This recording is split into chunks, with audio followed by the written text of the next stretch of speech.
Bienvenidos a un nuevo capítulo de Hablemos de Procesos. Hoy tenemos a otro invitado especial. Vamos a estar platicando sobre su libro y él nos acompaña directamente desde Australia, así que quiero presentarles a John Jeston, quien nos acompaña el día de hoy. John, thank you very much for joining us. It's a pleasure to have you in our show. Thank you for connecting with us. How are you today? Excellent, thank you. It's a pleasure to be here. Great. So we'll be talking about your book, Business Process Management, Practical Guidelines to Successful Implementation. So we're going to go ahead and get started. And if you don't mind me asking, would you mind introducing yourself to the audience, telling us a little bit about who you are, your BPM experience, and also from a professional or academic background, how did you end up in BPM? Well, look, I live in Australia. I've lived in Sydney all my life, except for the last 10 or 11 years when I moved to the country, about 2 hours south of Sydney, and it's absolutely beautiful. So most of the work I do now is in Canberra. Look, I'm blessed with 4 children, 2 boys, 2 girls, and 4 grandchildren as well so far. Look, I've got a lot of hobbies. I ride a road bike now, race it. I've paddled a kayak in the World Championships for my age group, and done a whole bunch of other things. So I'm fairly active in a sporting sense. I started life, I guess, doing an economics degree at Sydney University, and I'm also a chartered accountant. So I sort of kind of get the finance side of things. But when I was in my late 20s, I joined a software company for nearly 2 decades, and was a director and shareholder of that with about 120 people. And I've been a CIO in General Motors. I've been a partner in a mid-tier consulting firm. And I think I'm semi-retired at the moment. I'm having difficulty stopping work because I enjoy it. My background is enormously diverse and covers a lot of things from management to not a lot of accounting, but a lot of software, although I'm not a technician, although I've done a little bit of programming, but that was a long time ago. And the diversity of background, which not only includes technology, but business and processes and how businesses work, and change management and how people work, and so forth, has given me the opportunity to have the breadth that I think was needed to write the book. So I'm still doing some work, but I'm pretty selective in what I do now. I like now to do more the strategic front end of large transformation programs and so forth. So that's my preference now. I think I believe, and I'm told, I've got a great strength in setting up transformation programs for success. So that's sort of kind of what I enjoy doing now.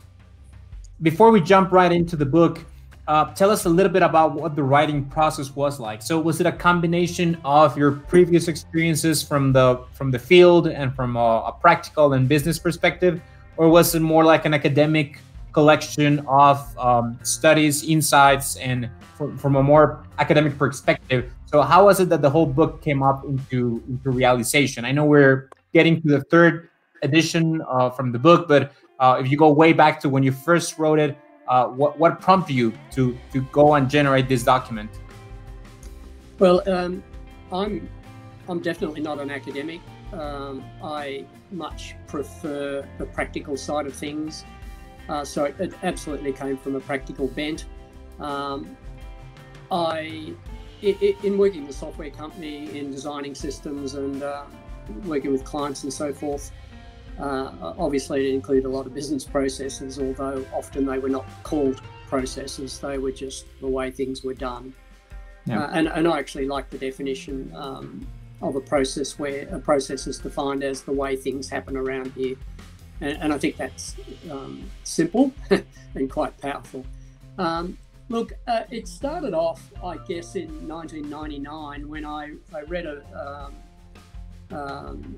a book on, in fact, probably the first book written on business processes and so forth, and I thought it was really interesting. And then a couple of years later, Forrester came out with a report on BPM, and I'd never heard of BPM before, but I read it, and I got really interested in it, and I started to think there was a lot of really good stuff in BPM, and so I started to research it. I started to talk to people that were believed or told me they were experts in it. I started to talk to vendors about BPM software, and actually what I discovered was nobody really understood it very well, in my opinion. Okay, it is just my opinion. And so I believe the best way to learn is to teach. And so I gathered all the information I could find, and I started to teach my computer because it was the only thing I could teach. So I started actually writing a framework because I was running a team of consultants at the time. I guess I felt that I was experienced enough personally to manage a BPM implementation. But if I wasn't there, how confident was I that the team could do it if I wasn't there guiding it all the way? And I don't want that to sound arrogant. I don't mean it that way. But I also don't think there's a cookie cutter approach. I don't think one size fits all. Every organisation's different. Every project's different. Cultures are different. BPM maturities are different inside organisations.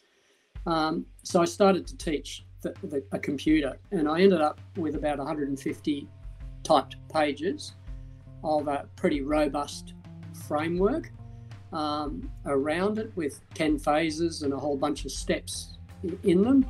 And they were just bullet points. Okay, it was definitely not a book. I shared it with Dr. Michael Rosman from Queensland University, who you've interviewed before.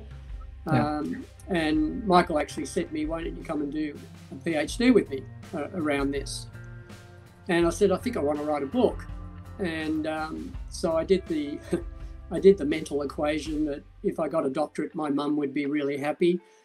My mother, because her brother has a doctorate. But I also thought, writing a book and holding it and just being proud of writing it was a big thing for me, and that's what I did. And so the process I came across Johan Nellis. He was a Dutch guy. He was emigrating to Australia. He joined the company I was working with at the time, I think because he wanted to work with me. And I was having coffee with him one day and said to him, I think I want to turn this into a book. And he said, oh, pick me, I want to write it with you. So we did. We put out, it took a year to write it. So I was working full time and I was writing full time. I certainly wasn't sleeping very much. And my family were good enough to give me the time to do it because I had 2 younger kids at the time. And it was a trek, to be honest, but one I enjoyed enormously. And when it was published, I had sort of kind of a couple of goals in mind because I'm a fairly goal-orientated person. The first thing is just to get hold of the book and hold it.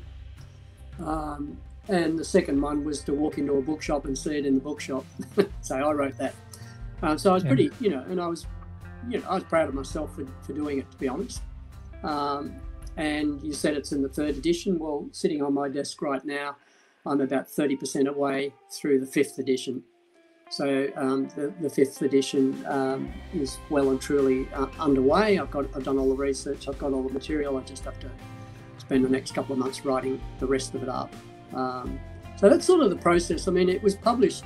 It was written from September 2004 to September 2005. It was then published in 2006, and we were just lucky enough to hit the mark. It was reprinted 3 times in the first year, which was amazing. And I started to travel the world and get invited all over the world about 28 or 30 times in the next decade. It was a bit of a ride that I enjoyed enormously. And yeah, look, I think I've just learnt so much out of writing it and talking to some of the biggest organisations and CEOs of the world and convincing them this is the right thing to do. It's been an opportunity that I've been blessed with. So that's a great story, and I think I could identify a lot with what you were saying in terms of how there's a lot to be said about how to implement this in the real world. Because from my experience, I've found some very valuable academic content that tells you the theory, the why, even the what sometimes, but they don't really tell you the how. They don't really tell you, and to your point, it's not a cookie cut, so you can't necessarily have the same recipe for all companies. But a lot of companies out there who are new at this, I know they would like to have a certain guideline, a certain roadmap that will walk them through, this is phase 1, phase 2, phase 3, and so forth. So let's jump right in and let's talk a little bit, what can readers expect from the book? If you had to summarize it within a few sentences, I know it's always a challenge, but if you had to write the short summary version of the book, what's the main takeaway or the main thing that people can expect after reading your book? Look, I think it's a practical, it's in the subtitle, Practical Guidelines to Successful Implementations. It is practical. It absolutely and utterly works. I've been using these techniques for the last 15 years. It's like having a recipe, having all the ingredients. It's like the book provides a sequence of doing things. It does not mean you follow that sequence every single time, and it's all the ingredients. And each organisation, when you go into, you have to determine what sort of cake you want to bake. Is it a fruit cake or a sponge cake or whatever? But the ingredients are common, and some ingredients you use and some you don't. And I think that absolutely when I first wrote the book, and right now I'm the sole author of it and have been for the last couple of editions. The thing, it started off, I guess, in life in 2006, orientated towards projects and programs. I think over time, what I've realised and orientated it towards is it can absolutely be as simple as I just want to improve my payroll process, or a simple process. Absolutely can be that simple. But it's also, and therefore, some of the first phases like foundations and enablement are not applicable, no question. But if you want to do a transformation program inside a large organisation or a part of a large organisation, then those initial phases are absolutely critical. And if you don't get them right, it won't be successful, or it won't be successful for very long. And I think the mistake many consultants make and organisations make is they spend too long setting it up and think they have to solve world hunger in order to start the program. You don't. It can be a matter of weeks, usually a couple of months, but it just doesn't have to be perfect. Somebody once said perfection's the enemy of good. It has to be good. And I mean, I use the metaphor of a house in there to explain BPM, and I'll maybe talk a little bit more about that because the house has grown in the next edition and changed. But if you want to build a house, I mean, 10 years ago I built a house, and you set up a set of foundations. And if you wanted to put another story on top of the house, then the foundations are probably okay. But if you suddenly want to put a 10-story building on top of those foundations, it's not going to work. So you have to bulldoze, destroy the whole house to the foundations and start again. BPM is a little transformational. BPM is a little like that. If you set the foundations up robustly to start with, chances are you can build on it for a very long time. So it's absolutely not academic. It's a practical guideline. You can follow it and use it in a practical sense. Great. And I want to connect that last comment that you were referring to on the BPM house, because I saw that on your profile, and I thought it was quite interesting to see the layout and how you set up the foundation. And then there's this specific area for process improvements, but there's also some other areas for some robust concepts like process governance, or the connection between strategy and how strategy alignment plays a key role as part also as the portfolio of BPM initiatives that you might take on. So can you comment a little bit on how you came up with this concept of the BPM house, and what are some of the main sections that we can expect when we look at this diagram? Look, I came up with the concept. I'm a great believer in metaphors. I think if you can relate something that's complex to something that's simple, people get it. I was continually being asked by CEOs of very large organizations and very senior executives, what is BPM? And again, there's no common definition amongst all the experts and knowledgeable people around the world of what BPM is. And I just think that the concept of the house works because you've got to lay foundations. Then you've got various rooms in the house that need to link, like linking strategy to, to the various parts of it and so forth. And then the roof ties it all together. And every time I travel or talk to clients, I learn something. And every time the publisher asks me to do another edition, which is about every 3 to 5 years, we go out, the publisher goes out to users of the book, and predominantly academics, because it's used in undergraduate and postgraduate work. And they ask their opinion and feedback. Is it worthwhile having this book? Does it meet your needs? Where do you think the deficiencies are? And so on and so forth. And that's invaluable. Sometimes the advice is ignored, but rarely, because it's too academic. But mostly you've got to listen to other people, because that they'll see things you don't see, and I think that's enormously valuable.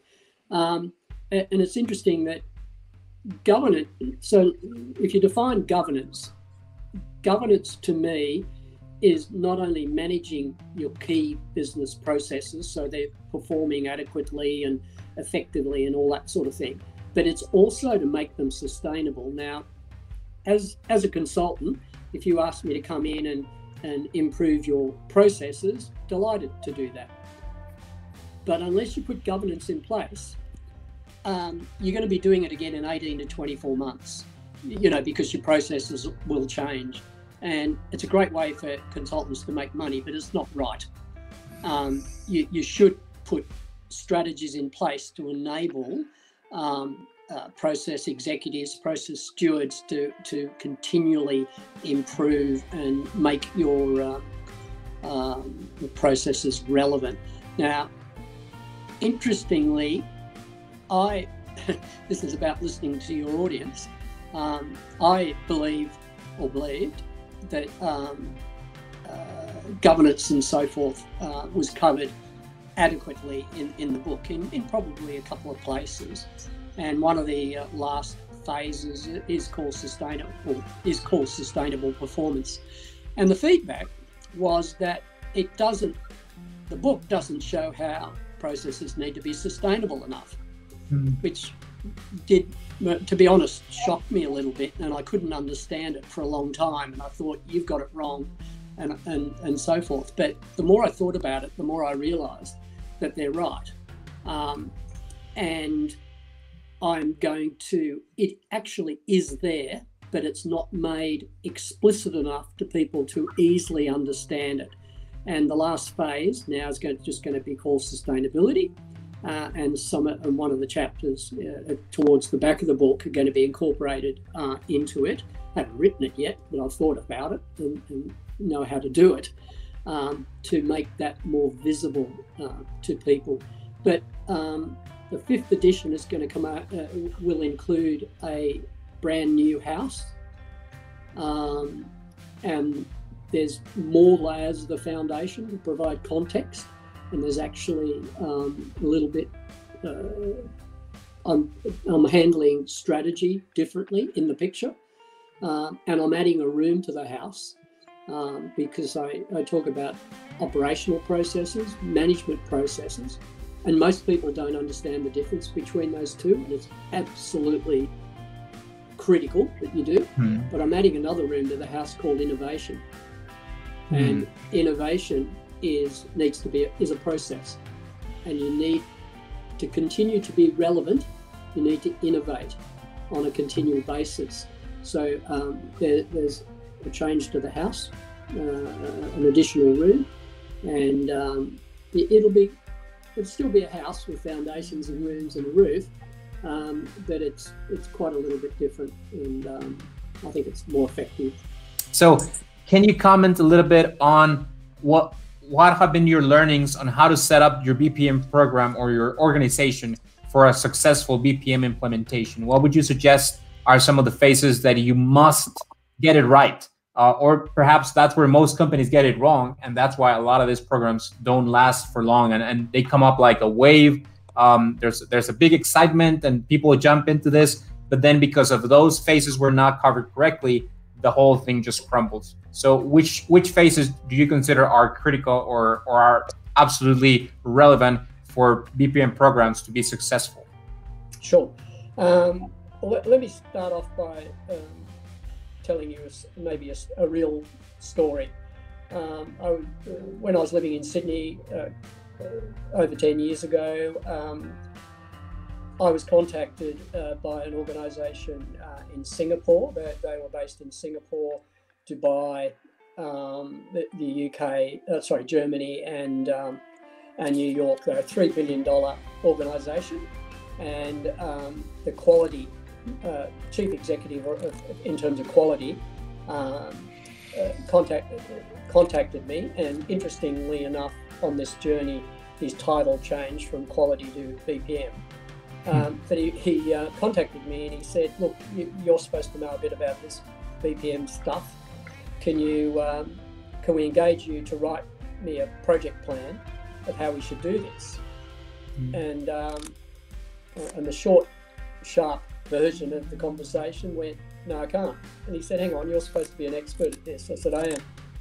And he said, "Well, what do you mean you can't write me a program?" I said, "Well, a project plan, if you like to do it." And I said, "Well, I don't understand anything about your organisation, what you're doing now, the context in which it's being done, your process maturity, etc., etc." And he went, "Oh, you're right." So, cut a long story short, I ended up travelling to Singapore and speaking with the CEO of with a $3 billion company and all his senior executives to sort of kind of take them on the journey. But I think that the most critical thing to start off with is to get the rules and understand what the organisation wants to do. So for me, the foundations aspect is critical. You're not laying all the foundations, you're almost in that phase. You're talking about picking the components. You're going to build it in brick or cement or what are the book talks about each of the components that there are.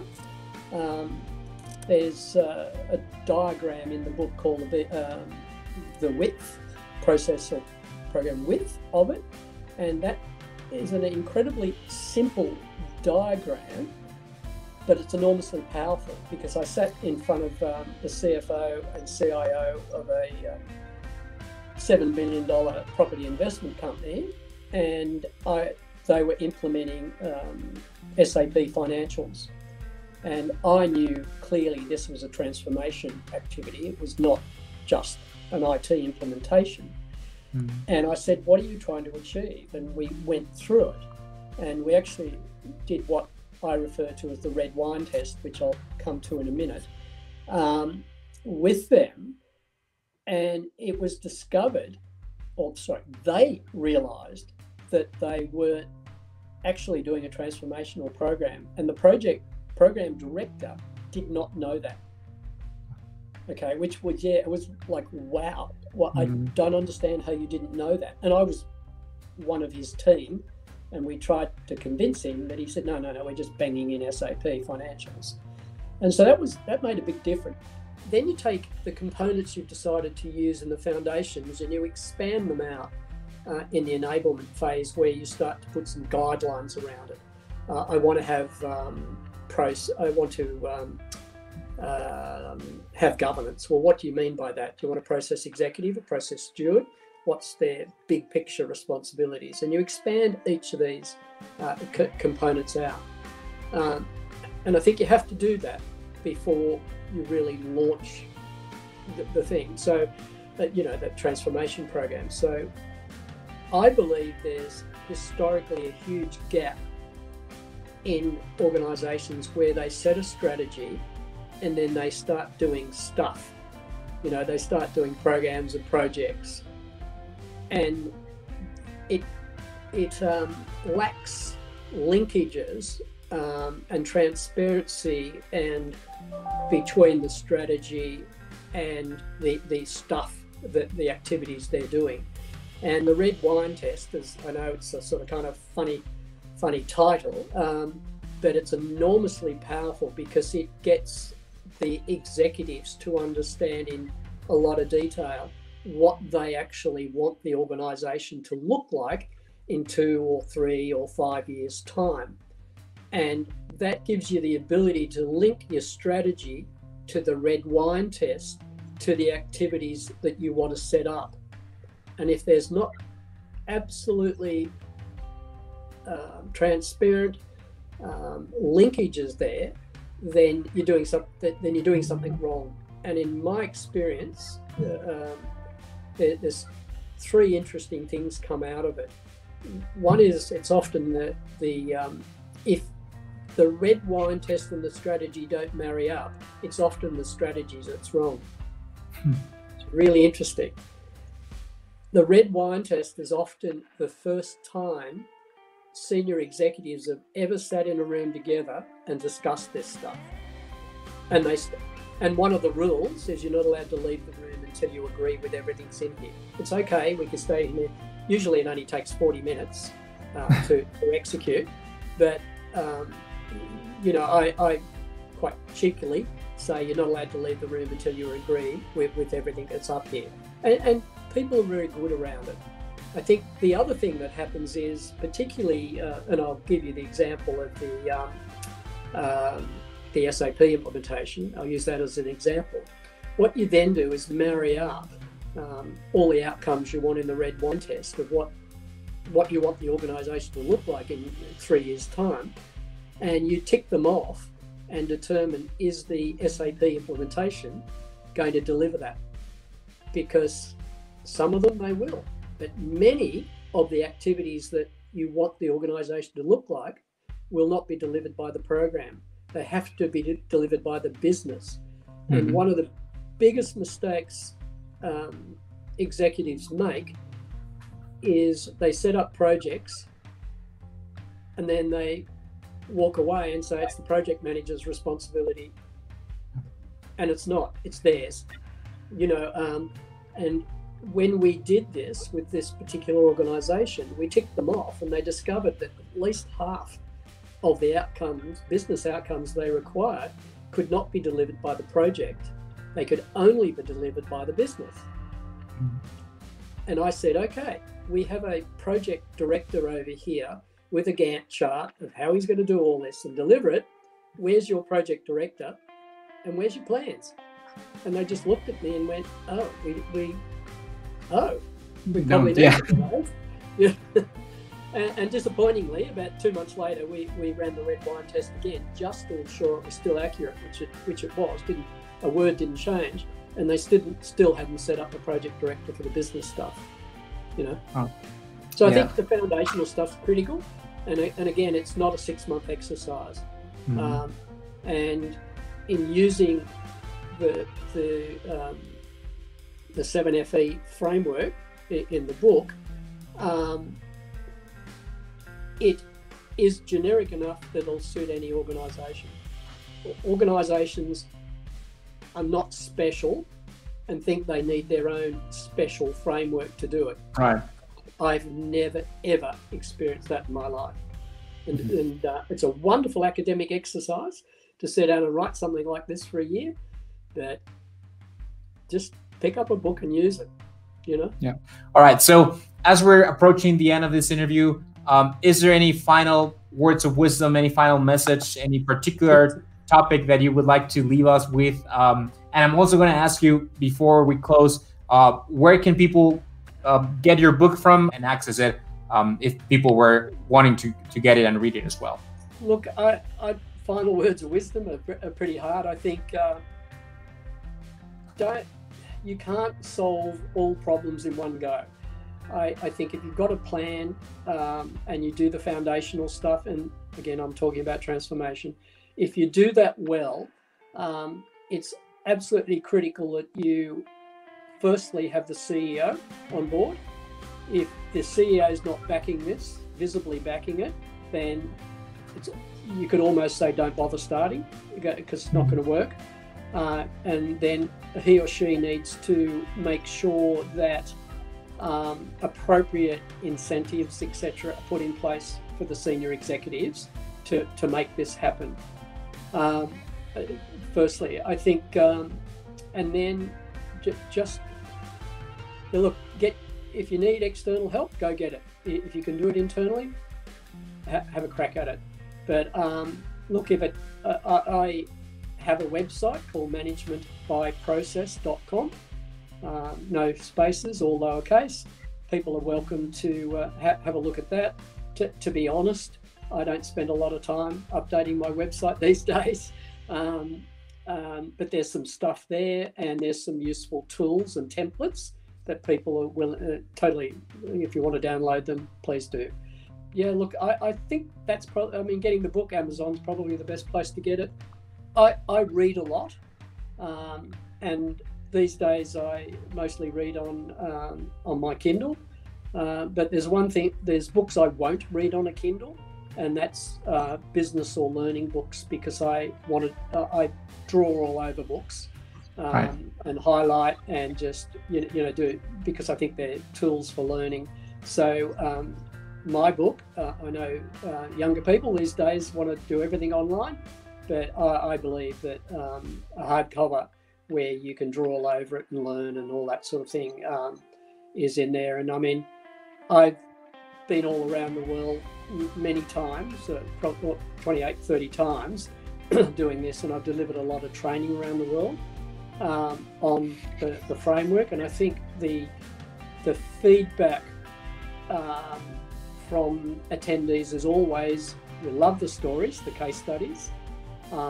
There is an exercise people get to do to make the learning concrete, and at the end of it they do that in teams over a couple of 2 or 3 days, depending on the length of the course, and then they present back to the audience, and the audience critique how they've done a particular project that they've devised, and how they've gone about using the framework and so forth. And there's a lot of learning goes on in that, in creating it, but a lot of learning in when it's presented back, because the feedback is pretty robust at the end, and there's a lot of learning that goes on, and people seem to appreciate it. Yeah. All right, John. Well, thank you very much. It was a pleasure having you here. I enjoyed a lot of your stories as well, and I like the practicality of how you make it sound. I appreciate how simple, like you were saying, it doesn't really have to be presented as something very complex or overly out there, but as very simple, easy to grasp concepts. And I'm sure the readers can expect to find that in your book as well. So thank you very much for your time. It was a pleasure talking to you. Thank you for joining us. Y bueno, para todos los que siguieron el video, muchísimas gracias por conectarse. Déjenos sus comentarios. Si no lo han hecho, suscríbanse también al canal y activen sus notificaciones para estar siempre al día con el contenido más reciente. Muchísimas gracias. Hasta luego. Goodbye. Thank you. Bye-bye.